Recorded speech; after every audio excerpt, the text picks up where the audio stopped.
Next हम लिखते हैं यूरिन फॉर्मेशन। नेक्स्ट आप लिखेंगे बेटा यूरिन फॉर्मेशन। यूरिन फॉर्मेशन को बेसिकली कहा जाता है uropoiesis. Urine formation is called as uropoiesis. देखो अभी तक हमने ये कर लिया कि भाई किडनी के अंदर है क्या, यूरिन कहां बनता है, नेफ्रॉन में बनता है, ठीक है, सब कुछ ठीक है मैम, लेकिन यूरिन कैसे बनता है, दैट इज यूरिन फॉर्मेशन, जिसे हम कहते हैं यूरोपोइसिस। यूरिन फॉर्मेशन के अंदर हम 3 प्रोसेस इन्वॉल्व करते हैं। It involves 3 processes. Urine formation में बेटा 3 प्रोसेसेस इन्वॉल्व होती है। एक होती है glomerular filtration, then tubular reabsorption, and third one is the tubular secretion। ठीक है, सबसे पहले हम बात करेंगे ग्लोमेरुलर फिल्टरेशन की। फर्स्ट स्टेप दैट इज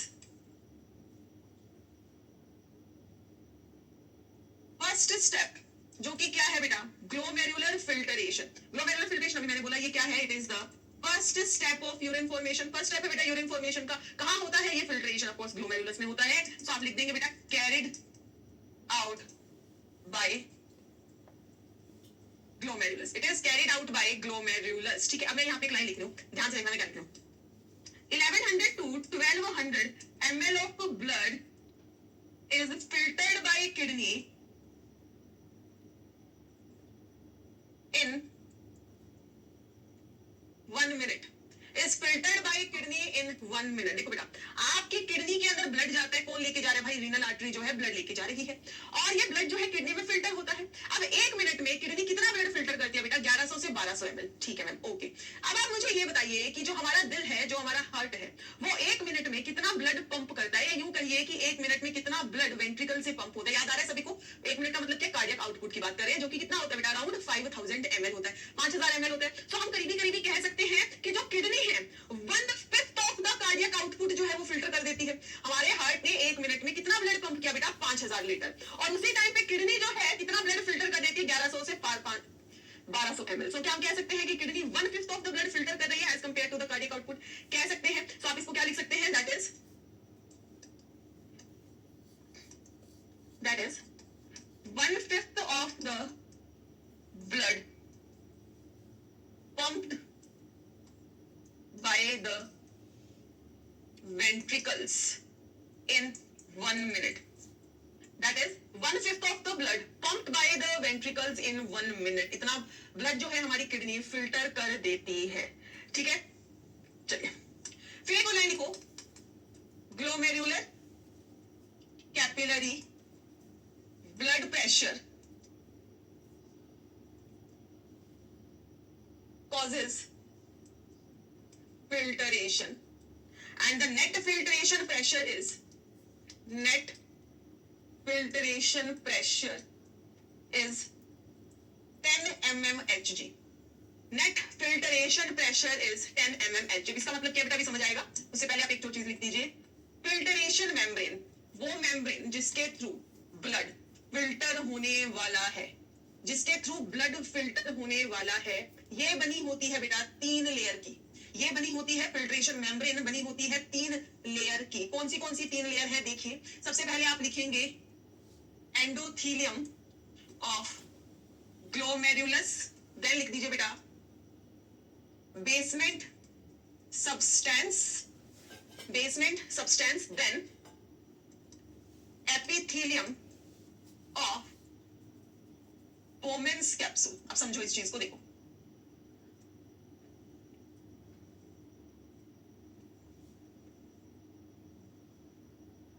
ठीक है बेटा, ये क्या है, बोमेन कैप्सूल है। ये बोमेन कैप्सूल का ल्यूमन होगा, अंदर क्या है, अभी खाली जगह है, ल्यूमन है मान लीजिए।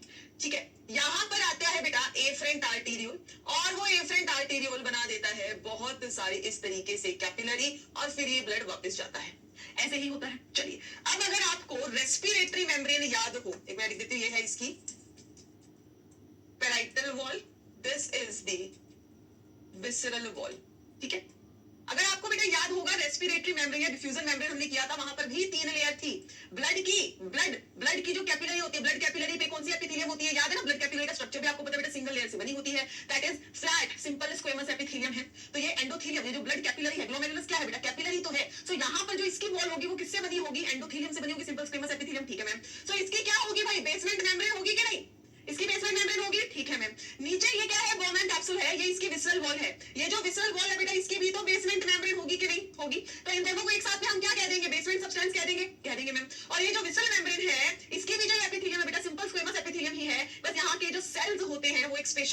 सेल्स हैं, स्पेशलाइज्ड सेल्स हैं, जिनको हम पोडोसाइट्स कह देते हैं, जिनको हम बेटा पोडोसाइट्स कह देते हैं। ये पोडोसाइट्स बेसिकली क्या, सिंपल स्क्वेमस सेल्स ही हैं, ये भी सिंपल स्क्वेमस सेल्स ही हैं। तो अब आप समझिए यहाँ इस कैपिलरी में जो ब्लड है उसको क्या क्या चीजें पार करनी है। एक तो कैपिलरी की लेयर पार करनी है, मतलब endothelium of glomerulus, endothelium of capillary, फिर बीच में जो बेसमेंट सब्सटेंस है उसको पार करना है, फिर ये जो बोवेन कैप्सूल की ये वाली वॉल है जो पोडोसाइट से बनी हुई है इसको पार करना है, ठीक है। तो इसको पार करके भाई फिल्ट्रेट जो है आ जाता है यहाँ पर, यहाँ पर आ जाता है बेटा फिल्ट्रेट। अब वो ब्लड फिल्टर हो रहा है भाई, ब्लड फिल्टर का मतलब क्या होता है, प्लाज्मा फिल्टर होता है बेटा। Red blood cell, WBC, platelet ये फिल्टर नहीं होते, बड़े बड़े प्रोटीन फिल्टर नहीं होते। प्लाज्मा में मेनली क्या है, पानी है, बहुत सारे आयंस हैं, ये सब बहुत सारे न्यूट्रिएंट्स हैं, ये सब फिल्टर होते हैं और सारे निकल कर आ जाते हैं यहाँ पर, ठीक है। चलो ये बात समझ आ गई सबको, ओके। अब बात ये है, मैंने आपको बताया था कि ये जो एफरेंट आर्टेरियोल है इसका डायमीटर ज्यादा है as compare to the afferent. ऐसा क्यों है मैम, ऐसा क्यों है? आप एक चीज समझना बेटा, आपके पास एक बड़ी पाइप से पानी आ रहा है, ठीक है, वो पानी यहाँ पर आया, अब आगे जाने वापस यहाँ से पानी निकलने की जो पाइप है वो पतली है, तो जितना पानी आया एकदम से तो नहीं निकल जाएगा, वो पानी कुछ टाइम यहाँ पे रुकेगा, कैपिलरी में रुकेगा, वो रुकवाना ही है हमें ताकि यहाँ पर एक ब्लड का प्रेशर क्रिएट हो, ठीक है, जिससे क्या हो जाए बेटा, फिल्ट्रेशन हो जाए। और ये जो नेट फिल्ट्रेशन प्रेशर बन रहा है वो होता है 10 mmHg। मैम नेट फिल्ट्रेशन का मतलब, प्रेशर का मतलब क्या है? अब नेट फिल्ट्रेशन का प्रेशर बेटा आप समझ सकते हैं कि जो आपका यहाँ पर ब्लड आता है ग्लोमेरुलस में उसका प्रेशर रहता है अराउंड 60 mm। जस्ट थोड़ा समझ लो, इस पे ऐसे क्वेश्चन नहीं है, 60 mm, ठीक है, ठीक है। ये जो आपका ग्लोमेरुलस है इसमें मतलब ये प्रोसेस तो लगातार चल रही है ना, कॉन्टिन्यूस। इसमें फिल्ट्रेट है बेटा, ऑलरेडी फिल्ट्रेट प्रेजेंट है।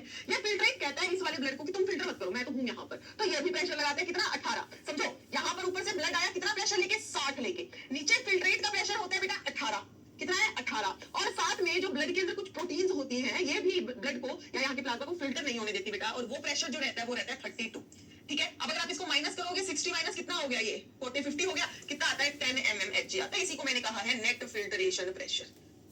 समझ आई बात? इतना समझने की आपको जरूरत नहीं है, बस आप समझ लो कि जो नेट जिस प्रेशर से ब्लड फिल्टर होता है उसकी वैल्यू होती है भाई 10 mmHg। Net filtration pressure is 10 mmHg, ठीक है। यहाँ पे आप लिख सकते हो कि ये जो एपिथेलियम है, ये जो एपिथेलियम है बेटा, this epithelium is made up of specialised sales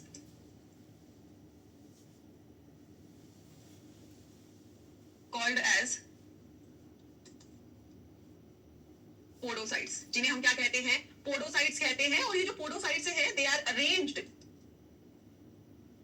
in an intricate manner to form. ये जो पोडोसाइट्स होते हैं बेटा ये इंट्रिकेट मैनर में प्रेजेंट होते हैं टू फॉर्म फिल्ट्रेशन स्लिट और स्लिट पोर्स। मैम इंट्रिकेट का मतलब क्या होता है? देखो बेटा इंट्रिकेट का मतलब होता है कॉम्प्लेक्स। ये पोडोसाइट्स जो है कुछ इस कॉम्प्लेक्स तरीके से अरेंज्ड है कि इनके बीच में अरेंजमेंट ऐसा है बेटा कि सेल के बीच में थोड़ा स्पेस रह गया है जिसे फिल्ट्रेशन स्लिट या स्लिट पोर कहा जाता है, ताकि इजीली यहाँ से जो फिल्ट्रेट है वो नीचे की तरफ आ जाए, फिल्टर होकर नीचे आ जाए। सो आप कुछ ऐसा कह सकते हैं कि ये तो थी आपकी ब्लड कैपिलरी के सेल्स जो ऑफकोर्स किससे बने हैं बेटा, simple squamous epithelium that is endothelium, ठीक है। यहाँ पर कुछ इस तरीके से ये प्रेजेंट है आपके podocytes, these are the podocytes। और बीच में ये जो स्पेस है बेटा थोड़ा मैंने बड़ा करके दिखाया है आपको, this is the basement substance, this is the basement substance. तो आप लिख सकते हैं ये क्या है, this is endothelium of capillary, ये है basement substance, these are the podocytes, और ये हमने पूरी बना दी है बेटा फिल्टरेशन मेम्ब्रेन, ठीक है। और यहां पर आप देखोगे पोडोसाइट के बीच में ये कुछ होल्स प्रेजेंट हैं जिन्हें कहा जाता है फिल्टरेशन स्लिट, या आप इन्हें कहते हैं स्लिट पोर्स, या आप इन्हें कहते हैं बेटा स्लिट पोर्स। तो ये फिल्ट्रेशन मेम्ब्रेन है, ध्यान रखेंगे, endothelium of the glomerulus, basement substance and the podocytes. Podocytes भी क्या है बेटा, सिंपल स्क्वेमस सेल्स ही तो हैं ऑफ द ग्लोमेरुलस, ठीक है। सो आप लिख दीजिए ब्लड इज फिल्टर्ड, ब्लड जो है बेटा फिल्टर होता है इन मेम्ब्रेन्स के through, blood is filtered to these membranes, blood is filtered through these membrane। और ब्लड जब फिल्टर होता है, और ब्लड फिल्ट्रेशन का मतलब क्या है बेटा, all the constituents of plasma, all the constituents of plasma except plasma proteins। याद है प्लाज्मा में कौन सी प्रोटीन थी बेटा, एल्ब्यूमिन थी, ठीक है। ये सब जो प्लाज्मा के अंदर जो प्रोटीन्स थी बेटा वो फिल्टर नहीं होती हैं। All the constituents of plasma except plasma protein are filtered out into the lumen of Bowman's capsule. बेटा जो प्लाज्मा है, ब्लड का जो प्लाज्मा है वो फिल्टर होकर मेम्ब्रेन को क्रॉस करके कहां चला जाता है? बोमेन कैप्सूल के ल्यूमेन में चला जाता है, उसको हम फिल्टरेट कहेंगे। अब जब ब्लड फिल्टर हो रहा है, ऐसा है कि पूरा का पूरा प्लाज्मा फिल्टर हो गया, नहीं, उसमें से पानी जाएगा, न्यूट्रिएंट्स जाएंगे, ठीक है, उसमें से आयन जाएंगे बेटा, लेकिन जो वहां पे प्लाज्मा में जो प्रोटीन्स हैं वो फिल्टर होकर नहीं जाती हैं, ये याद रखेंगे। और इस टाइप के फिल्टरेशन को कहा जाता है बेटा अल्ट्रा फिल्टरेशन। इस टाइप के फिल्ट्रेशन को हम क्या कहते हैं भाई? It is called as ultra filtration. Clear है ये बात सभी को? क्लियर है बेटा? ठीक है, तो याद रखेंगे बेटा फिल्ट्रेशन मेम्ब्रेन में तीन चीजें होती हैं, बीच में यहाँ पे पोडोसाइट है जो कि स्लिट पोर बना रहे हैं, और फिल्ट्रेशन कैसी होती है? Ultra filtration. ठीक है, इसी के साथ हम एक चीज और कर सकते हैं यहाँ पर, that is GFR. GFR means glomerular filtration rate. GFR that is glomerular filtration rate, that is glomerular filtration rate। तो आप इसमें क्या होता है? It is the amount of filtrate formed by kidney in 1 minute। amount of filtrate formed by kidney in 1 minute। और ये जो GFR है इसकी वैल्यू रहती है बेटा, it is 125 ml per minute, that is 180 liter per day, that is 180 liter per day। Total filtrate जो है बेटा वो कितना बनता है? 180 लीटर पर डे। एक दिन में आपकी किडनी कितना फिल्ट्रेट बना रही है? 180 लीटर पर डे। समझिए, अब आपको मैं तो 1100 से 1200 ml था। देखो बेटा, आपकी किडनी के पास एक मिनट में 1100 से 1200 ml ब्लड आता है फिल्टर होने के लिए, ठीक है। अब उसमें से जो ब्लड आया 1100 से 1200 ml एक मिनट में फिल्टर होने के लिए, वो ब्लड फिल्टर होता है बेटा, उसमें से फिल्ट्रेट आता है यहाँ पर, और वो फिल्ट्रेट कितना होता है? 125 ml पर मिनट, ठीक है। तो हमारी किडनी एक मिनट में कितना फिल्ट्रेट बना रही है? 125 ml। तो इसी तरीके से बेटा एक दिन में 24 घंटे में कितना बना देगी भाई? 180 लीटर। 180 लीटर फिल्ट्रेट, और ये फिल्ट्रेट ही है जो आगे पूरा रीनल ट्यूब्यूल में जाएगा और इसको यूरिन के थ्रू पास करेंगे। तो क्या तुम एक दिन में 180 लीटर यूरिन पास कर सकते हो? नहीं, इतना तुम्हारे पास पानी नहीं है, ना ही हम पी सकते हैं, ना ही हम इसको बॉडी से बाहर निकाल सकते हैं। तो बेटा बात ये है कि 180 लीटर फिल्ट्रेट बन तो गया, लेकिन इतना हम बाहर नहीं निकालते। हम यूरिन के थ्रू सिर्फ 1 लीटर पूरे दिन में कितना यूरिन पास करते हैं बेटा? 1 to 1.5 लीटर यूरिन पास करते हैं। इसका मतलब जितना ये फिल्ट्रेट बना है इसमें से 1 से 1.5 लीटर ही बाहर जाएगा, और सारा का सारा हमारी किडनी जो है उसको रीअब्सॉर्ब करके बॉडी को ब्लड को वापस देगी। समझ गए? समझ गए? ठीक है, तो आप यहां पर लिख सकते हैं, but only 1.5 liter of urine is passed out in a day।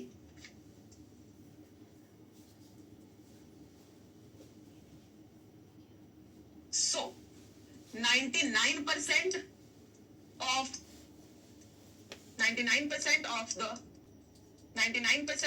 the filtrate formed is reabsorb. बेटा तो जो फिल्ट्रेट बनता है उसको हमें फिर से हमारी बॉडी, हमारी रीनल ट्यूब्यूल क्या करती है? रीएब्सॉर्ब कर लेती है। So 99% of the filtrate is reabsorbed by renal tubule.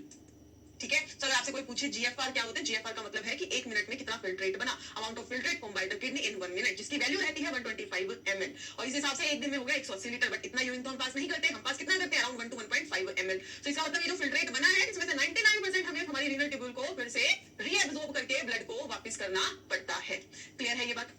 ठीक है, अब ये जो जीएफआर है बेटा जो कि 125 ml पर मिनट है, ये बनना बहुत जरूरी है। ठीक है, ये अगर इतना जीएफआर आपका बन रहा है तो आपकी किडनी बढ़िया काम करेगी। अगर जीएफआर इससे कम हो गया, इसका मतलब कुछ तो दिक्कत चल रही है, और उस थोड़ा बहुत अगर कम हो जाता है बेटा तो हमारी किडनी के पास खुद के पास मैकेनिज्म है इस जीएफआर को फिर से ठीक करने का। इनबिल्ट मैकेनिज्म है हमारी किडनी के पास कि ये जीएफआर को मेंटेन करे 125 ml पर, और उस मैकेनिज्म को कहा जाता है क्या? Juxta glomerular apparatus, JGA, juxta glomerular apparatus. यहां तक लिख लिया है सभी ने?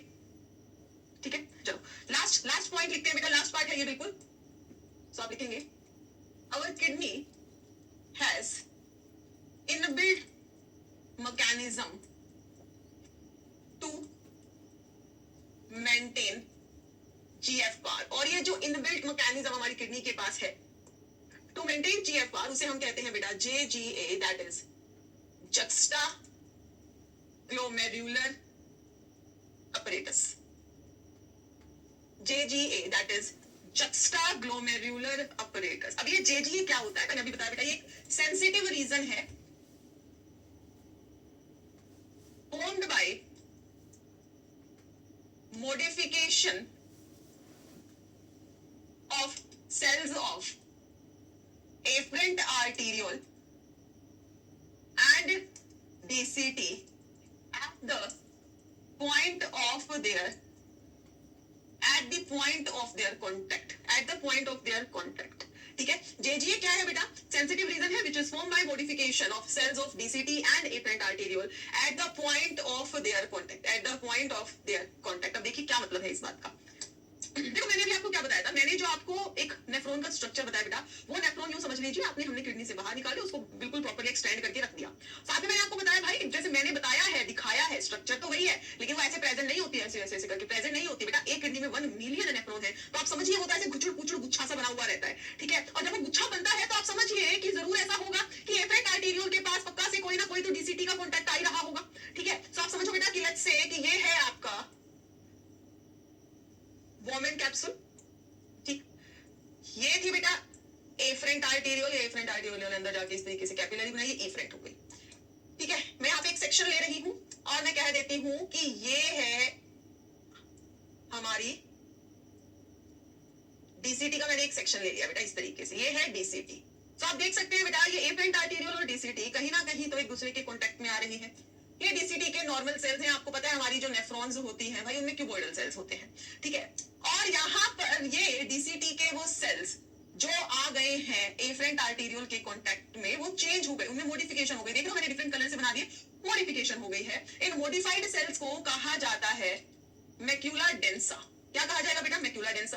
सिमिलरली एफरेंट आर्टेरियोल के ये सेल्स जो डीसीटी के कांटेक्ट में आ रहे हैं वो भी मॉडिफाई हो गए हैं, और अब इन सेल्स को कहा जाता है बेटा juxta glomerular cells, JG cells, ठीक है। क्या कह देते हैं? जक्स्टा ग्लोमेरुलर सेल्स, या सिंपली आप कह दीजिए जेजी सेल्स, ठीक है। अब ये जो जक्स्टा ग्लोमेरुलर सेल्स हैं इनके अंदर प्रेजेंट होते हैं कुछ ग्रेन्यूल्स, कंटेन्स ग्रेन्यूल्स, और इन ग्रेन्यूल्स के अंदर भरा होता है बेटा एक चीज जिसे कहा जाता है रेनिन। जिसे क्या कहा जाता है बेटा? रेनिन। रेनिन जो एक एंजाइम होता है, लेकिन ये एक हार्मोन की तरह एक्ट करता है। रेनिन जो है एंजाइम है बट एक्ट्स एज हार्मोन, ठीक है। ये जो मैक्यूला डेंसा है बेटा, दे एक्ट एज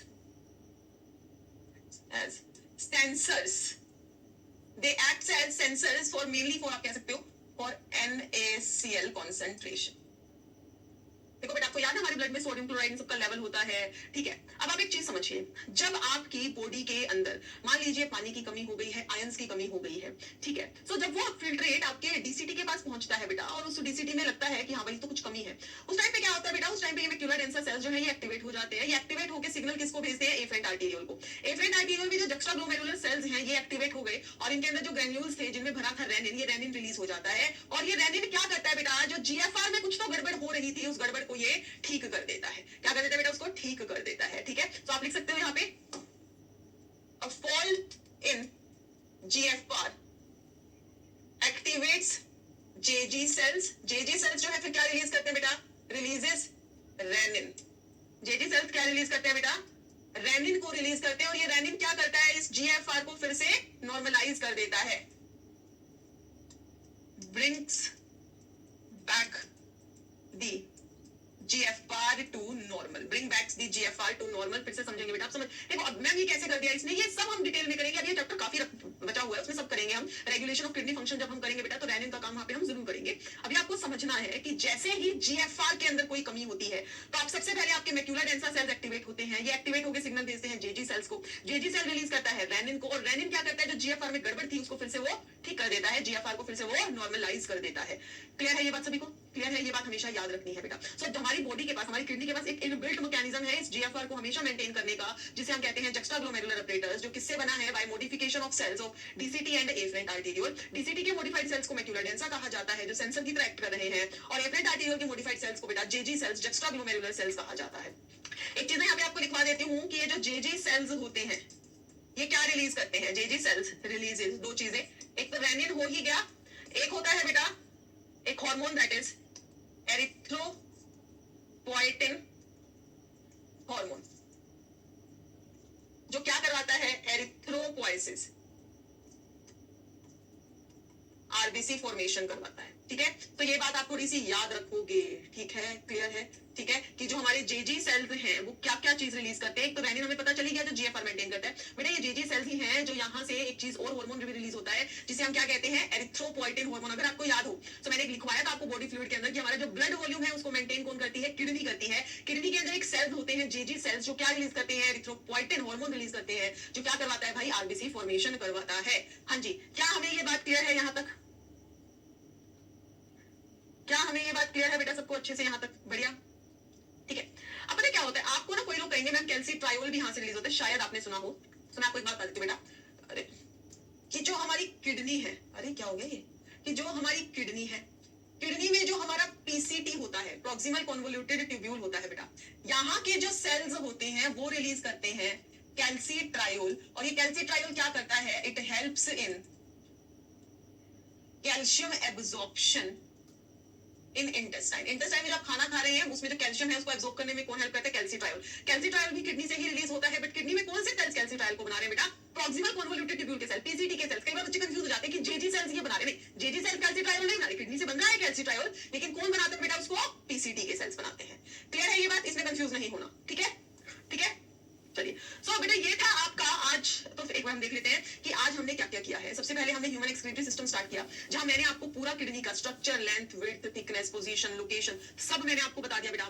फिर हमने किया किडनी की कवरिंग कौन सी होती है, किडनी का बाहर का स्ट्रक्चर कैसा है, अंदर का स्ट्रक्चर क्या है, कॉर्टेक्स है, मेड्यूला है, ठीक है, कैलिसिस है, मेडुलरी पिरामिड है। फिर हमने नेफ्रॉन किया बेटा जो ग्लोमेरुलस और रीनल ट्यूब्यूल से मिलकर बनी है। फिर टाइप ऑफ नेफ्रॉन की हमने, cortical and juxta medullary nephron, peritubular capillary क्या है, वासा रेक्टा क्या है, ये सब मैंने बताया आपको। फिर हमने किया है यूरिन फॉर्मेशन, दैट इज यूरोपोइसिस, जिसमें तीन प्रोसेस होती है, tubular glomerular filtration, tubular reabsorption and tubular secretion. जिसमें से पहला स्टेप ग्लोमेरुलर फिल्ट्रेशन हम कंप्लीट कर चुके हैं। कैसे फिल्ट्रेट बनता है, जो फिल्ट्रेशन मेम्ब्रेन है उसमें तीन लेयर है, endothelium of glomerulus, basement substance and the simple squamous epithelium of the Bowman capsule, जहां पे स्पेशलाइज्ड सेल्स हैं जिन्हें कहा जाता है पोडोसाइट्स, जो क्या बनाते हैं बेटा, फिल्ट्रेशन मेम्ब्रेन बनाते हैं। ठीक है, यहां से होता है बेटा फिल्ट्रेट या फिल्ट्रेशन स्टार्ट। फिर ये जो जीएफआर क्या होता है, एक मिनट में कितना फिल्ट्रेट बन रहा है, दैट इज 125 ml, वो होता है आपका जीएफआर। ठीक है, फिर इस जीएफआर को मेंटेन करने के लिए किडनी के बाद इनबिल्ट मैकेनिज्म है, दैट इज जुक्स्टाग्लोमेरुलर अपरेटस। ठीक है, तो अब आप समझिए हमने फिल्ट्रेट बना दिया है, अब फिल्ट्रेट का हमें रीअब्जॉर्प्शन करवाना है। सो नेक्स्ट स्टेप जो रहेगा that will be tubular reabsorption and tubular secretion. But of course वो हम करेंगे बेटा नेक्स्ट लेक्चर में, क्योंकि आई थिंक अभी हो गया है हमारे आज के लेक्चर का टाइम पूरा। सो बेटा अब हम करेंगे नेक्स्ट लेक्चर में इसका। रही बात क्वेश्चंस की, क्वेश्चंस बेटा मैं आपको करवाऊंगी लाइव लेक्चर में पोल के थ्रू, ताकि क्वेश्चन करते वक्त जो भी आपका डाउट, देखो सिंपल सी बात होती है ना, देखो मैं अगर यहाँ पे भी आपको क्वेश्चन करवाऊंगी तो मैं क्वेश्चन पढ़ूंगी, अब तुम तो हो नहीं मेरे सामने क्योंकि रिकॉर्डेड लेक्चर है, तो तुम आंसर नहीं दे पाओगे और मुझे पता नहीं लग पाएगा कि बच्चे को कौन से ऑप्शन में ज्यादा कंफ्यूजन हुई है ना, तो उसमें इतना मजा नहीं आता। तो क्वेश्चन जो है बेटा वो हम लाइव सेशन में ही करेंगे, बट प्लीज आप पूरा लेक्चर पढ़ के रखेंगे तभी तो आप क्वेश्चन सॉल्व कर पाएंगे और मैं आपके डाउट सॉल्व कर पाऊंगी। ठीक है, तो बेटा प्लीज इस लेक्चर को टाइम पे देखेंगे, ये ना समझ लो तो रिकॉर्डेड लेक्चर है तो क्या हो गया, तुम्हें तो टाइम पे मिल रहा है ना, उसी टाइम पे मिल रहा है, तो तुम बेटा लेक्चर को टाइम पर देखोगे, क्वेश्चन जो है हम लाइव लेक्चर में ही डिस्कस करेंगे। ठीक है, ठीक है, चलिए, तो इसी के साथ हम